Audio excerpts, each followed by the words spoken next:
Welcome to EWA's FIN-LYT podcast. EWA is a fee-only RIA based out of Pittsburgh, Pennsylvania. We hope all listeners of this podcast will benefit as we deep dive into complex financial topics that we will make simplified for you.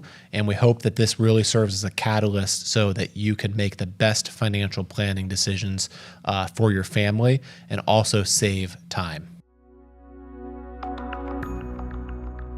Welcome, everybody. This week, excited to be joined by Devin and Jamison. This week's episode, we're going to talk about the downsides of being rich, often not talked about, but and how to address them. So a lot of our clients are, we have a mix. We have clients, that come to us that already have, top 1%ers, top 5%ers as far as wealth, which, by the way, I looked it up. It's defined top 1% now in the United States, 13 million in net worth. Oh, really? I thought it was like 7. Yeah, it went way up. Market's hot, I think. But what's 1% income? $1 million? 100 million? Yeah, I think close to $1 million. No, that didn't really move. I think it was like state by state, like 750 to $1 million. Yeah. So some clients are already rich, and some clients they've created businesses and they're newly rich, and so I think this will be helpful for both those that are rich and probably struggling with these, and people that are newly rich. And I think the important thing here is the word rich. There's a difference between rich and wealthy. I think rich is can be. Yeah, it's like people see that subjective. You're rich, you're driving fancy cars, and that's often part of our advice is don't do that because wealth is what people don't see. It's like your brokerage account, which you shouldn't be talking about. Here, I have this balance on my brokerage account. No one's going to see that. And so that's going to represent, discipline, more privacy, et cetera. So yeah, let's go through. So now let's say, not to have double standards here. We by no means are rich in this room, but we work with a lot of rich clients. So I think we have not necessarily as much personal perspective, but tons of perspectives. We've, I don't know, at this point I've been probably 20,000 meetings with clients. And so I see lots of perspectives, lots of conversations behind closed doors among families, disagreements, breakthroughs, all those things that we have to navigate as part of a financial planning, being, emotional beings that we are. So, who wants to start off? Throw out, what's the biggest thing that you guys see that's a pretty big surprise, a paradox you have to manage as you accumulate wealth, and people see that? I would say, finding your purpose, whether you have no money or a lot of money. That's probably the biggest thing that people struggle with, because it never goes away, and it never it's always there. So you could have millions and millions of dollars. Actually, I have a good example too of a client that just sold his business, more money than he'll ever spend. Literally has nothing to do all day, and he's kind of just what do I do? Yeah, what do I do? Yeah. So that's one of just having some sort of purpose and meaning and a lot of your day. A lot of your purpose and your meaning probably came from, so if you've built a successful business to that point where it's I don't need to worry ever again about money, probably your purpose was heavily correlated. Friends were in the business, we were really close, kind of maybe a startup culture, and losing that, it's your whole identity is lost. And so I would add the word identity. So finding a purpose is extremely important, and that purpose should be part of your career path because we spend so much time in our careers. I would say you have to diversify your purpose outside of work. You also have to diversify your identity, because if you don't have anything to go to, first of all, you're probably going to lose a successful business owner is going to lose 90% of if they sell their business, it's okay, we got cash. Now we're going to lose 90% of our social life, which was through the company, very common. And now we're missing our purpose. So it can be just a complete shock, and money goes way up, happiness goes way down. We see this so common. So what do you guys think some solutions are around this? I was just say too, it takes a certain personality type to be able to do that in the first place. Very hardworking, probably a little bit obsessive, probably a little bit, I guess, crazy, but in a good way.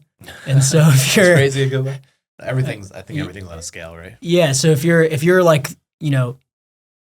throwing your life into that, and you're working long hours, you're building a business, and you're finding your purpose in there in a healthy but unhealthy way, when that suddenly goes away, that's very hard, especially for that type of individual, with that personality trait. So what was your question? Solutions? I would say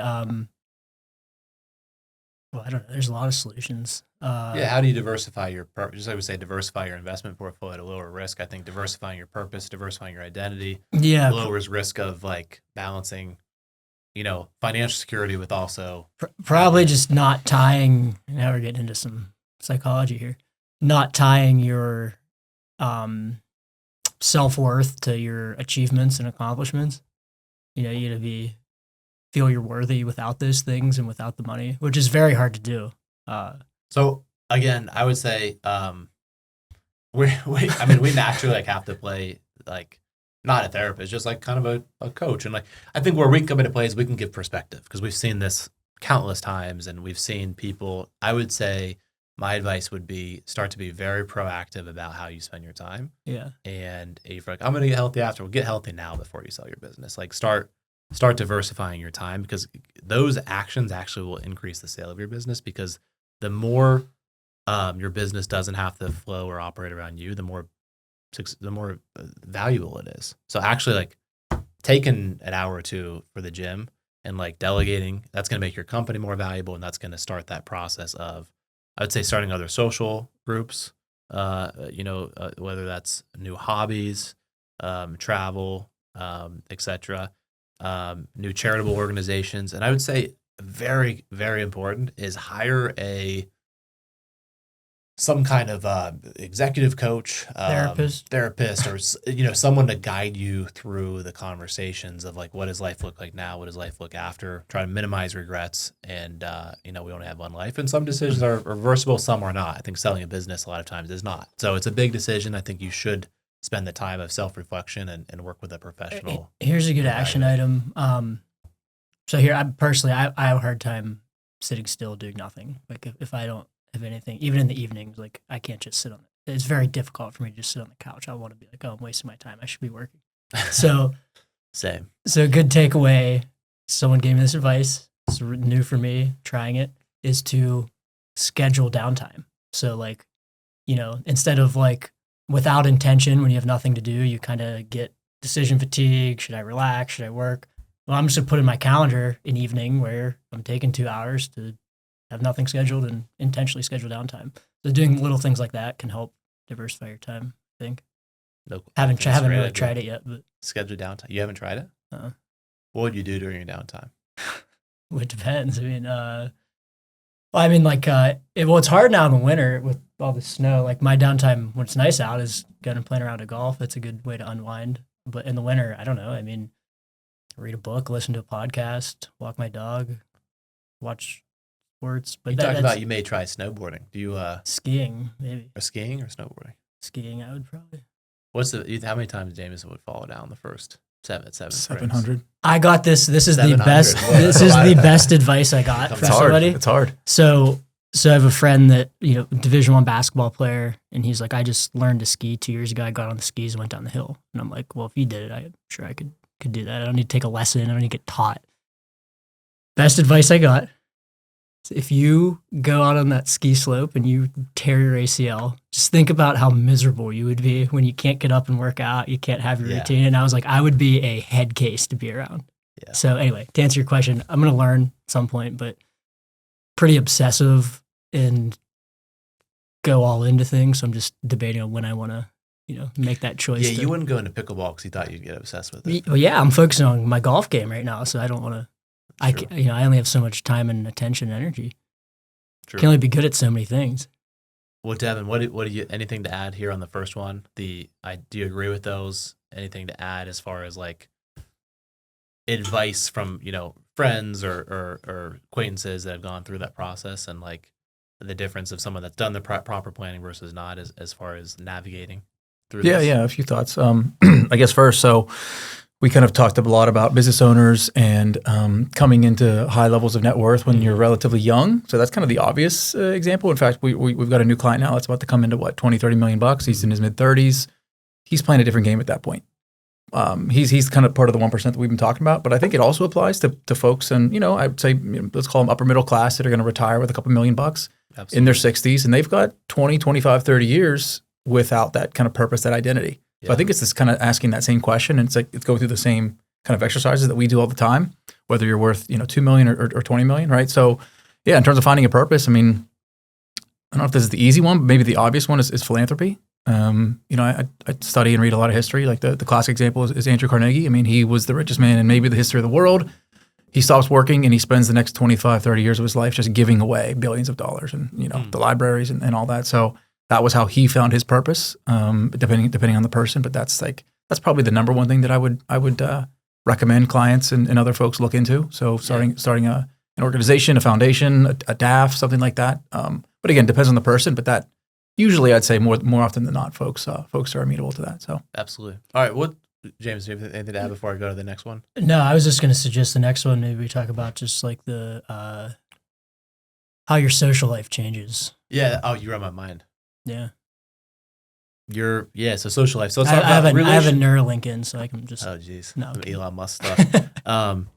Yes, I would say relationships. Relationships can change when there's a big jump in income, a big jump in net worth.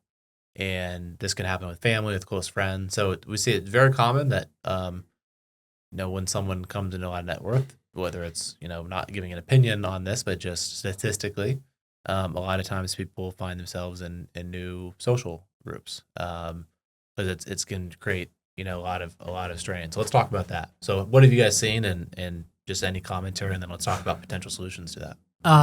Yeah, I mean, I think there's a lot here. People don't talk about this a lot.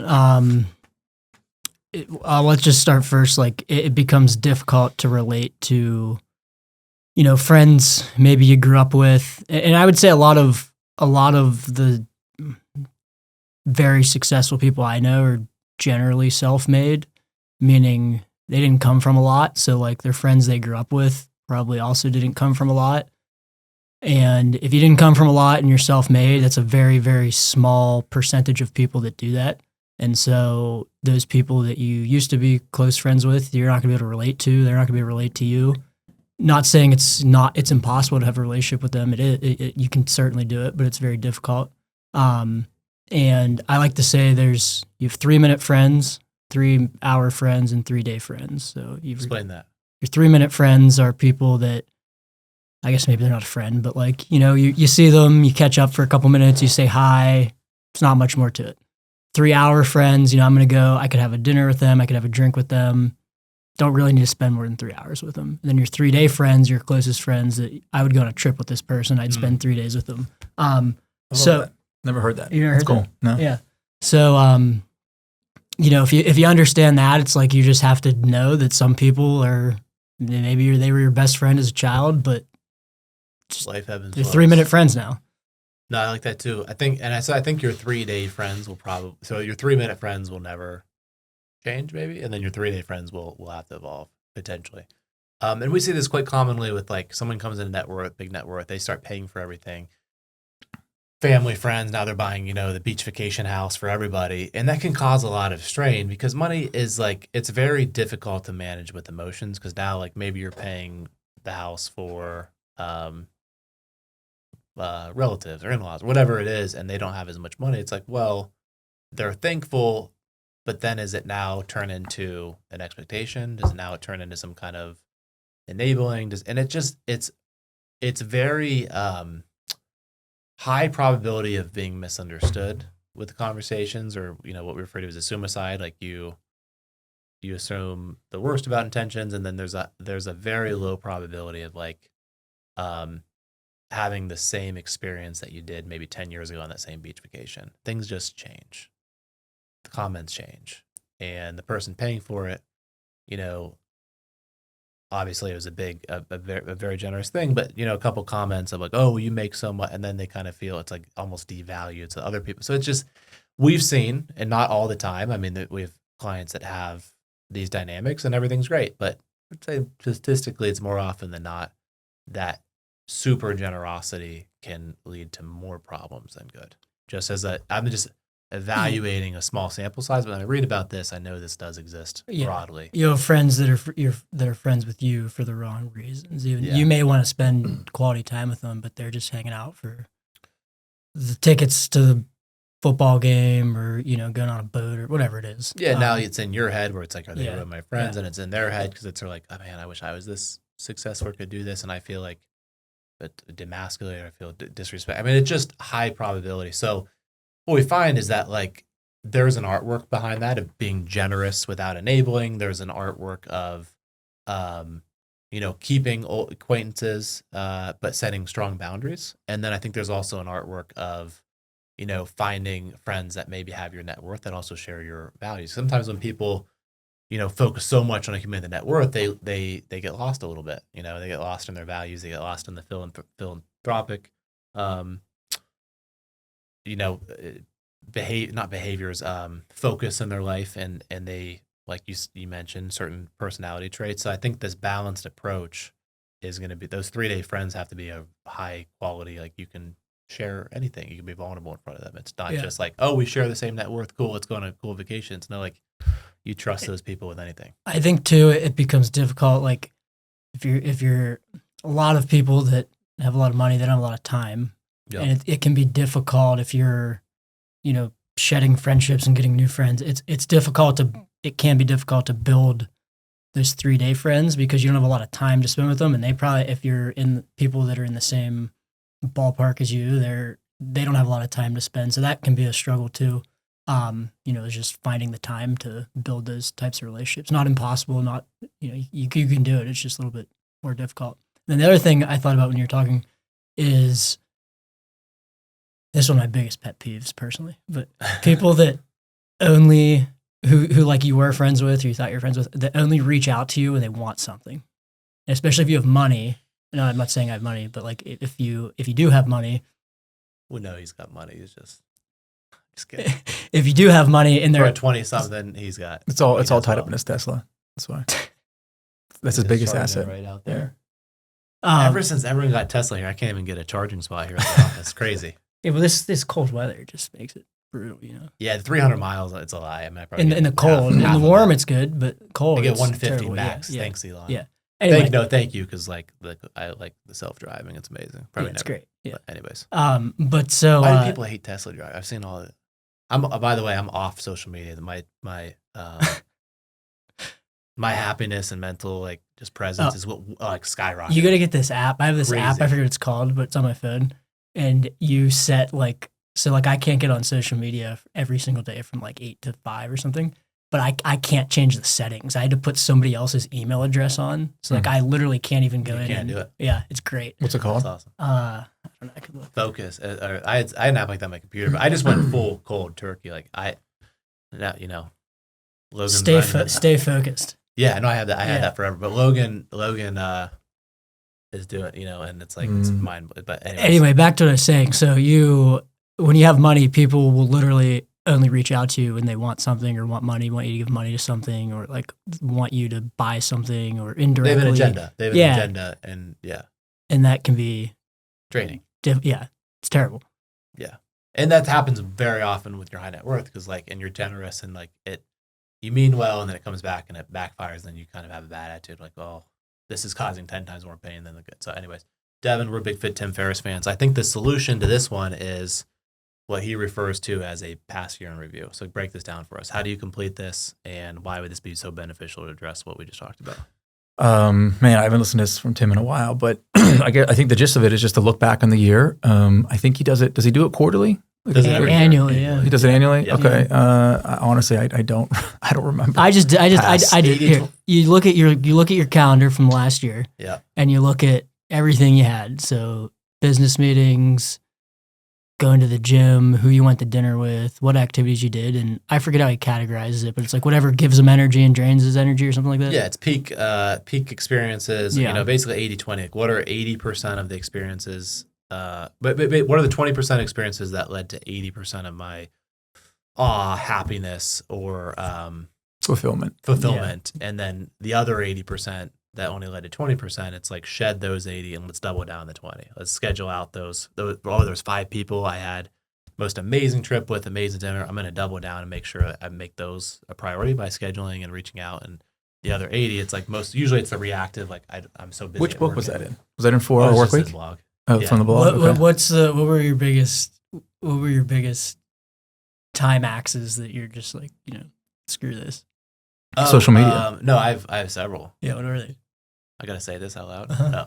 Yeah, social media. You'd be vulnerable, Matt. Come on. Yeah, social media, because it was kind of like checking like, or is the brand being, and it was just like interesting. It's addictive, and the you get in the algorithm. Yeah, it's addictive. So even for me, maybe it was a half hour. It was very little time, but it was still the mindset it would put me in after that was just not helpful. And then I read about it, like what you put your attention to expands, and nothing.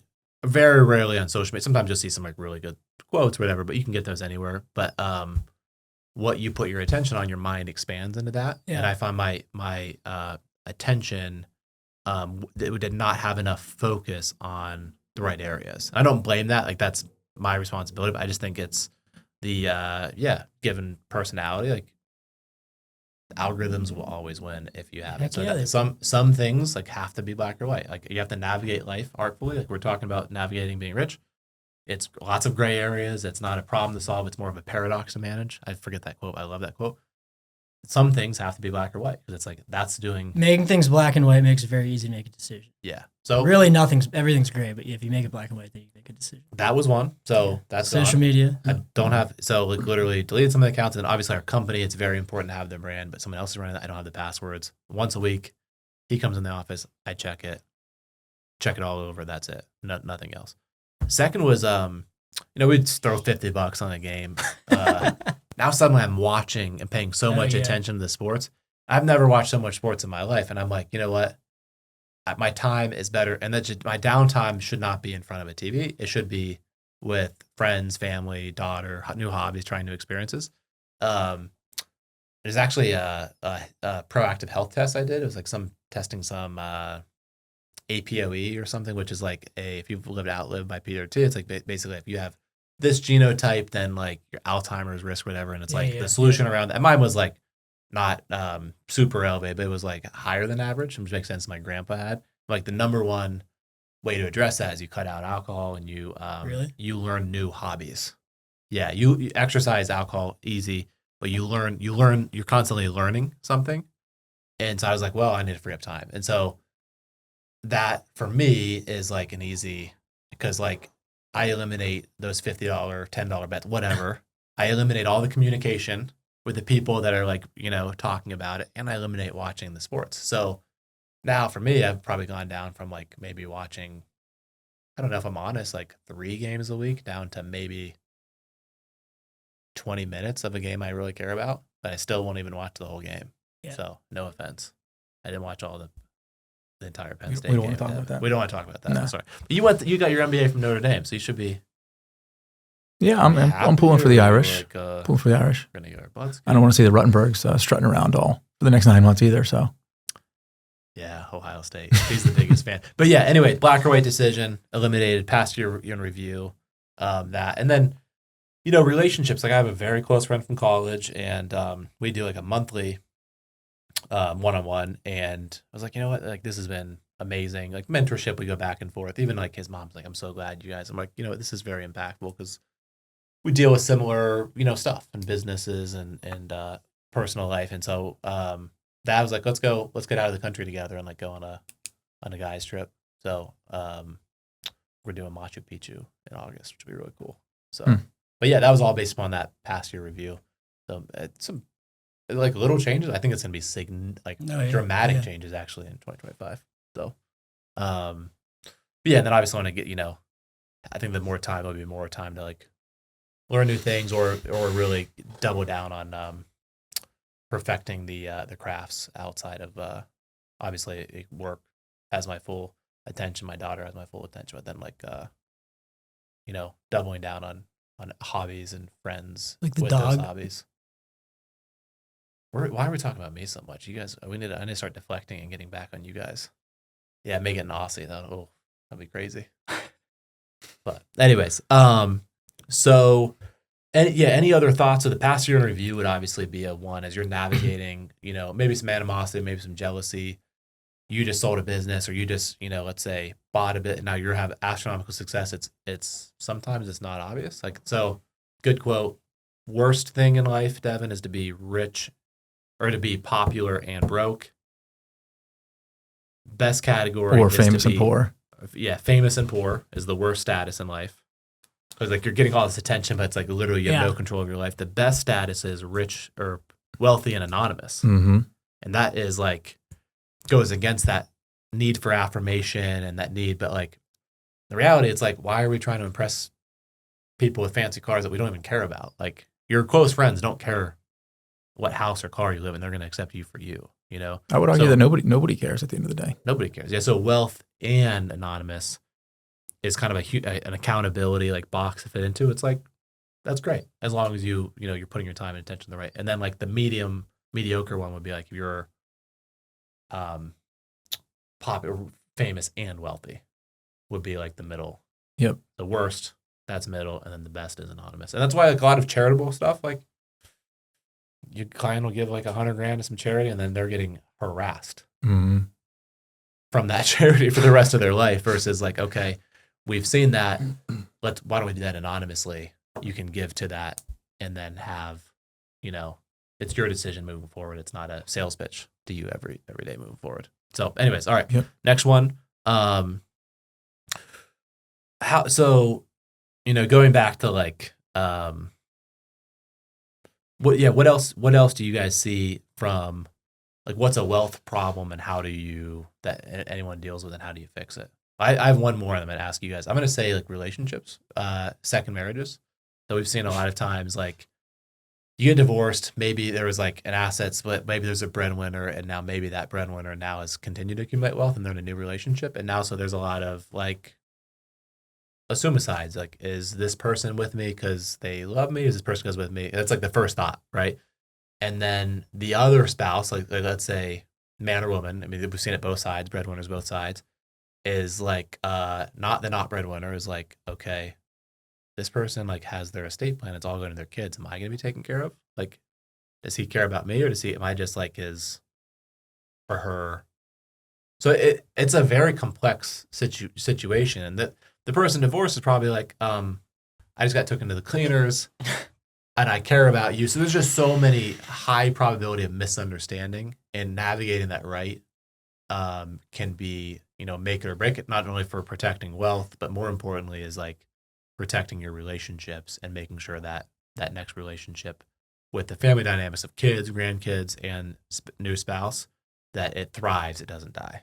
But any thoughts about that? And we see that more common than not, and that's, we're very happy to play a central role in that, in those tough conversations, because we've seen them, we've helped navigate them, and it's not something that goes away. It's just something that you need to calibrate. What about the other side of the coin, where you're wealthy, got some money in the bank, you're single, and now you're wondering if everybody that you're interacting with is just there for one reason, your cash, right?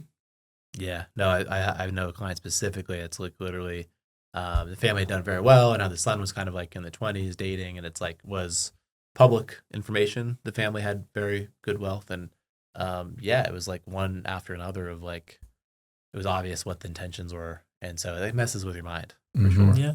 And so that person ended up, with a person of similar wealth, and they're happy. But, and not saying that's the solution. I'm just saying it's very difficult to, and we've seen the happiest relationships sometimes have dramatic, like lower classes marrying the top. It doesn't matter, but like these are just not right or wrong. These are just things you see and things you have to navigate with a very thoughtful approach. Solution could be just don't get married.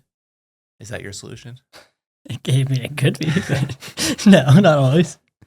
No, we've read studies about this, like the happiest people and richest people are actually people in long-term relationships and monogamous relationships with kids. That's just like statistically, but just like everything, there's risk and ebbs and flows to that. So you said what's your stance on kids, Jamison? Are you gonna have kids? Me and Devin have kids. So I don't know. Fans. I mean, I'm in my late 20s and I don't need to make that decision anytime soon. I'm indifferent. I said, what's your opinion? I didn't say, are you going to have kids? My opinion of kids? Yeah. Like for myself or for anybody? For yourself. I mean, I like my life right now and my independence, and I can travel freely and I can spend my time how I want. And my biggest You work a lot. Work a lot, and my biggest fear with kids is not being able to do that. And I know you can do all of those things at the same time, but yeah, I don't know. I might have kids, I might not. Right now, I'm undecided. I'm open to changing my mind. And you have a kid. Chance is a kid. I mean, yeah, I have a dog, and he's a kid. Takes a lot of my time. Is he in your will? I was just thinking about this. I was thinking about. I don't know if I should say this, but whatever. A little trust for a chance. Yeah, I was thinking about getting a nice trust with a big life insurance policy that'd pay out for the benefit of chance. All right, we gotta stay on track. Devin, can you get us on track? What else is there? Well, yeah, I mean, but what were we talking about? Relationships? Yeah, it can be difficult if you have money. We see it all the time. But yeah, I'm gonna say two other ones I see is like the biggest problem in America is financial stress. I mean, that's just a statistic that most Americans on average, their relationships can go because of financial stress. People have mental health problems because of financial stress. It's the biggest stress in America. So you solve that. And I think that the universe doesn't like empty space, empty time, empty cracks. So now other stresses come into your life. And so little stresses now we see a lot of people that have a wealth. They get very particular about little things that before you don't have time to worry about, and now you're really worried about. So and that can take away from the joy. So it's, I think it's an important of being self-aware and still being useful. Giving back is super important, even if you don't need it, earn an income, is considering how you spend your time. Because if not, then little things or other people's problems can be magnified. And life of gratitude can become a life of like, this is wrong, that's wrong, etc. And so we do see that, and we do exercises to help navigate, like, how are you living out your top values? Is your money supporting your life by design, etc.? And then I would say the other thing too is that you can buy stuff just because you can, and sometimes what you own owns you. Meaning, 2 vacation houses sounds great, but you're constantly in the back of your mind: is that house safe because of the storms in Florida, or is this house like the upkeep, and now you're like feel like you have to go there, and now you spent your whole life trying to get autonomy and time freedom. Now you basically just gave it all back by accumulating possessions. Just rent everything, then you can give it back. Literally everything. There you go.